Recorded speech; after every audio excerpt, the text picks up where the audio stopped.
everybody, it's Bassanio from Assist to Develop again. Really looking forward to connecting with a lot of familiar and new faces at SOLIDWORKS World.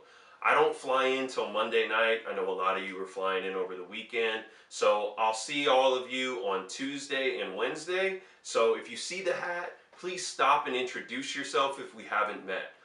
In the blog post below, I talk about, and I said this in a previous post, I talk about one of the most beneficial things you can get from SOLIDWORKS World is truly expanding your network. So take the opportunity to do that. And again, if you see the hat, I'd love to meet with you.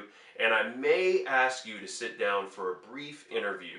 We're launching a digital mentorship program as a part of Assist to Develop. So I'm looking to conduct some interviews with engineering leadership and CAD designers. I want you to share your expertise and your experience with the next generation of engineers. We all know there's a skills gap in engineering and manufacturing right now. A lot of kids coming out of school are really trying to understand what are the tangible hands-on skills that they need to be proficient and masters of their craft. Again, look for the hat. I have a couple that I'll be handing out and some t-shirts from Assist to Develop. Looking forward to connecting with all of you once again.